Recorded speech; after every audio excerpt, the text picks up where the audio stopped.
الرحمن الرحیم. میرے عقب میں یہ جو درخت موجود ہے یہ تقریباً کوئی میں دیکھ رہا ہوں کہ مہینے سے جو ہے اسی پوزیشن کے اندر ہے اور یہ کسی وقت بھی گر کر جو ہے یہاں پر جو ٹریفک گزر رہا ہے, اکثر اسکولس کی گاڑیاں گزر رہی ہوتی ہیں, ہیوی ٹریفک گزر رہا ہوتا ہے, تو یہ کسی وقت بھی نقصان پہنچا سکتا ہے. لہٰذا انتظامیہ کو چاہیے کہ اس پر ضرور غور کرے. اور دوسری اہم بات اور وہ یہ ہے کہ یہ جتنے بھی لوگ اس درختوں کو جو ضائع کر رہے ہیں اس کی وجہ یہ ہے.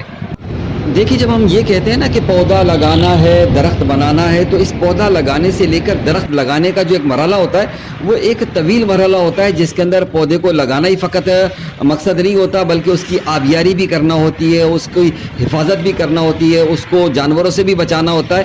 پھر کہیں آہستہ آہستہ جا کر جو ہے وہ پودا جو ہے پروان چڑھتے چڑھتے درخت بنتا ہے, اور درخت بننے کے بعد ہماری ماحولیاتی آلودگی کے علاوہ جو ہے ہمیں سایہ بھی دیتا ہے اور علاقے کی خوبصورتی کا سبب بھی بنتا ہے. ابھی جب میں یوں ٹھنڈی سڑک سے آ رہا تھا تو میں نے باقاعدہ حیدرآباد میونسپل کارپوریشن کی گاڑی کو دیکھا کہ جو باقاعدگی کے ساتھ جو ہے روزانہ ہی تقریباً جو یہ سلسلہ رکھتی ہے کہ پودوں کو پانی وغیرہ کا دینے کا سلسلہ ہوتا ہے.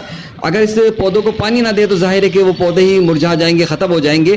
تو اتنی محنت کرنا پڑتی پھر کہیں جا کر یہ پودا درخت بنتا ہے. لیکن بدقسمتی سمجھ لیجیے, ہماری غفلت سمجھ لیجیے, اور کوئی اس بارے میں سوچنے سمجھنے والا بھی نہیں ہے کہ جب یہ درخت بن جاتے اس کی بھی ہمیں حفاظت کرنی چاہیے.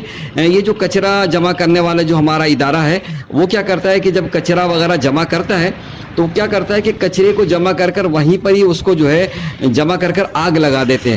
وہ کچرے پہ تو آگ لگتی ہے, ساتھ میں درختوں میں بھی آگ لگ جاتی ہے.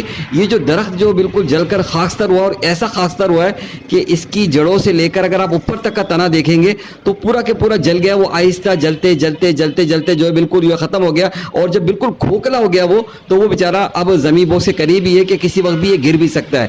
اسی طریقے سے اس لائن میں اگر آپ دیکھیں تو بہت سارے درخت جو ہے اس طرح کی آگ لگانے کی وجہ سے جل کر جو ہے وہ گرنے کی وجہ سے وہ ختم ہو گئے جو ہے. اب انتظامیہ کو چاہیے کہ اس طرح کا نوٹس لے, انہیں سختی سے منع کرے کہ وہ اس طرح یا تو کچرے کو جمع کر کر یہاں سے اٹھا کر لے جائیں, اس کی آگ یہاں پر نہ لگائیں. اس کی آگ لگنے سے یہ ہمارے جو قیمتی درخت ہیں یہ جل کر ختم ہو رہے ہیں. اگر اس درخت کی بھی حفاظت کی جاتی ہے تو یہ مزید 20-25 سال جو ہے انشاءاللہ تعالی والعظیم جو ہے وہ اپنی جگہ پر قائم و دائم رہتا. لیکن ذرا سی ہماری غفلت کی وجہ سے یہ درخت جل کر خاکستر ہو گیا اور اب یہ گرنے کے قریب ہے. انتظامیہ اس بات کا ضرور نوٹس لے. وائس آف حیدرآباد سے محمد عمران.